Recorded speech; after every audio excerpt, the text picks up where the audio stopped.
Então, a primeira inconsistência do exercício é colocar a carga em cima de uma articulação. Se você quer trabalhar, por exemplo, com o cotovelo, você não vai colocar resistência no cotovelo, você vai colocar na extremidade da outra haste. Temos a haste 1 e a haste 2. A haste 1, através do tríceps, movimenta e tenta vencer a resistência da haste 2. Então aqui vem a carga, a resistência, vem o torque externo, ou a força vetorial externa, versus o torque interno ou força vetorial interna. Então é a haste 1 versus a haste 2. A haste 1 entra com a ação muscular e a haste 2 com a tentativa de resistência através da carga. Outro exemplo, temos aqui o quadríceps.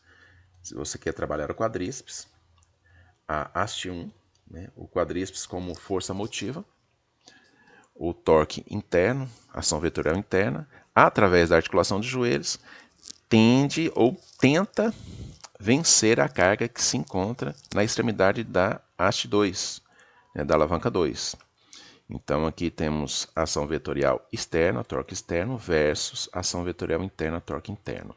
Músculo contra carga. E você não vai querer colocar uma carga em cima do eixo.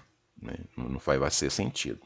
E assim também seria com o quadril. Se você quer trabalhar um movimento de uma haste do quadril através do glúteo para vencer uma resistência que se encontra na extremidade da alavanca 2, da coxa, então alavanca 1 versus alavanca 2, então essa configuração aqui está errada, inconsistente. Mas já que o exercício coloca a carga como atuante em cima da articulação, a configuração vai mudar, né? A configuração muda. A gente vê aqui que vai haver então uma base de equilíbrio bem grande, né? Com duas bases de sustentação, aqui abaixo da escápula, né? A primeira base de sustentação, e os pés, que seriam a segunda base de sustentação. E essa distância seria então a base de equilíbrio. E a carga se encontra no meio dessa base. E a gente nota que nessa nova configuração, o exercício não passa a ser exclusividade do glúteo, porque, dando aqui o exemplo da fase final da fase negativa, não só o glúteo estará sustentando a carga. Vai haverá então uma ação tracionadora exigindo que os dorsais, abdominais, flexores de quadril atuam também sinergicamente como através do sistema de tração, do componente tracionador, bem como as musculaturas do isquiotibiais, quadríceps, atuam também para sustentar a carga junto com o glúteo. Uma espécie de uma rede, uma extremidade, outra extremidade e o peso aqui no meio. Então, todo esse complexo, todo esse conjunto vai estar atuando dentro do exercício. Não passa a ser mais exclusividade do glúteo. Uma outra inconsistência seria, então, o torque. A gente observa aqui que é o final da fase concêntrica, quando a coxa alinha com o tronco, o torque é máximo. O torque máximo. Faz um ângulo aqui, torque máximo. E ao final da fase negativa, o torque já diminui bastante. O torque está aqui, ó. Se você fizer um traçado, uma angulação, você vê que passou de 90 graus para 45 graus. Então o torque vai diminuindo à medida que vai descendo. Torque máximo em cima, torque máximo em cima, torque menor embaixo. E como é que isso é em relação à ação vetorial externa, A ação da carga é que é maior ao final da fase concêntrica. A carga possui uma ação de torque maior. E ao passo que no final ela diminui, repetindo, Então, aqui no final ela diminui, certo? E como é que fica o torque interno? A ação vetorial, a ação de torque do glúteo. Então vamos lá. Ao final da fase concêntrica, o glúteo se encontra em máxima contração. Então a ação de torque dele é mínima, é pequena. O torque muscular do glúteo e da maioria dos músculos, eles vão estar atuando em sua máxima capacidade a esse ângulo aqui, é mais ou menos 90 graus. Ó. Nesse ângulo, o torque muscular do glúteo é máximo. Tá vendo a inconsistência? Máximo a ação muscular de torque à medida que a ação vetorial da força externa diminui.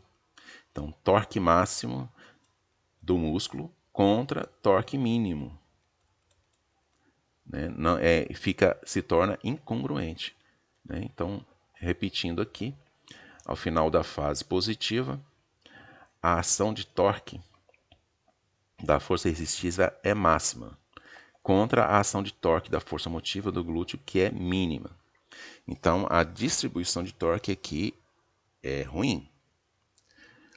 Outra questão seria a amplitude muscular, né? Nós sabemos que o glúteo, o quadril, ele tem a capacidade de estender, né, completa extensão, que seria essa aqui, ó, alinhar a coxa com o tronco, ok, no final da fase positiva, né, isso, no final da fase positiva, ao passo que ao final da fase negativa, a coxa deveria estar bem flexionada, né, o quadril bem flexionado, com a coxa bem próxima do tronco, para efetivar a completa amplitude de estiramento do músculo. Então, esse é o terceiro ponto negativo do exercício, que ele tem uma amplitude muito reduzida, né? Então, o ruim do exercício, vamos lá, recapitulando. Carga em cima da articulação, que desconfigura todo o exercício. Aí ele passa a ter uma desorganização, um desalinhamento de torque, né? Enquanto o torque máximo da carga é efetivado, o torque mínimo do músculo também. Então, há uma descompensação meio de torque. Amplitude reduzida, que também limita muito a qualidade da execução.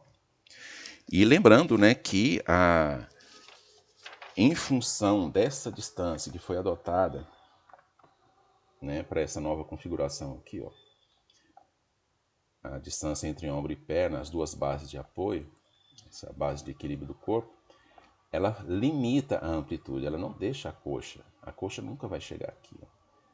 O pé não sai, né, não movimenta, o quadril não movimenta, e por mais que você queira descer, você deveria descer até quase o tronco chegar aqui na vertical para que a coxa aproximasse do tronco.